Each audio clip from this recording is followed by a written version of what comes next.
Saber um pouco sobre você aí, quais são as empresas mais ou menos aí afetadas por esse embargo da China aí na sua visão, aí no seu radar?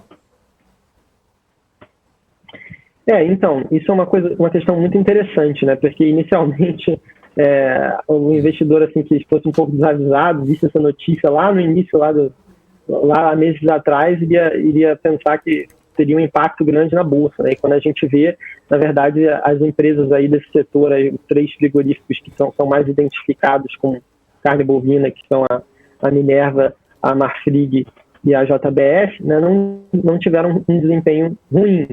Muito pelo contrário, no caso, a Marfrig e a JBS tiveram desempenhos muito bons, e inclusive no meio dessa questão toda teve divulgação de resultados que mostrou justamente os resultados dessas empresas que foram muito, muito bons, e as empresas até subiram, né, no momento que o Ibovespa caiu bastante, né, nos últimos meses, e essas empresas tiveram um desempenho muito, muito acima. Isso aconteceu porque a gente tem que entender assim, o que são frigoríficos brasileiros de forma geral e o que são essas empresas específicas que são listadas e das quais a gente está falando. Porque elas são muito diferentes. Então, quando você olha, por exemplo, para a Marfrig e para a JBS, são, assim, basicamente você poderia dizer que essas são empresas americanas listadas no Brasil, né? Então, mais de 70% da receita das duas empresas vem das operações domésticas dos Estados Unidos. A JBS ela é maior ainda, né? Ela tem uma diversificação muito grande. Então, tipo, aqui no Brasil ela tem a Seara, por exemplo, que é um segmento parecido com a BRF. Ela tem na Austrália as operações dela. Recentemente comprou operação de salmão. Ela tem a Kerry Foods, que ela comprou recentemente na Europa. Ela tem todo a questão de suínos também nos Estados Unidos. Então, é uma empresa até mais diversificada, mas assim, as duas empresas elas estão muito pouco afetadas. Então, quando a gente olha aqui no resultado, por exemplo, recente, a gente viu um certo impacto desse embargo no resultado dessas empresas. Se você olhar ali no balanço delas, a parte, por exemplo, JBS Brasil, ou entrar lá no balanço da Marfrig e olhar a parte relacionada a operações da América do Sul, você vai ver lá que, por exemplo, o nível de abate de bovinos foi menor do que o esperado pelo mercado, teve um número mais baixo realmente. Isso se dá porque justamente com menos oferta, né, menos demanda, digamos assim, com essa restrição de demanda da China, você teve menos abates, né? E até, como eu falei, os pecuaristas seguraram a oferta dos bois, justamente para combater essa queda inicial da arroba bovina.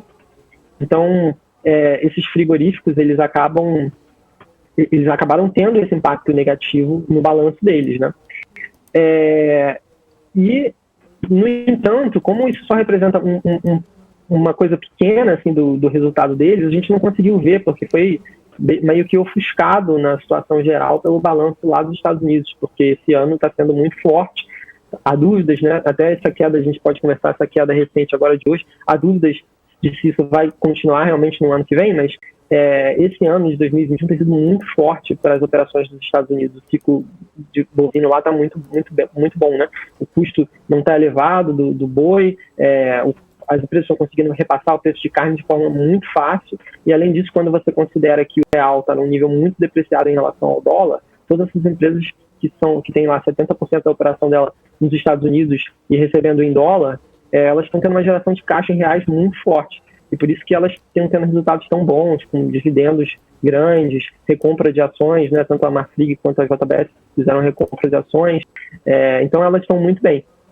E foram quase nada assim, impactados por essa situação, embora sim ela tenha impactado de certa forma.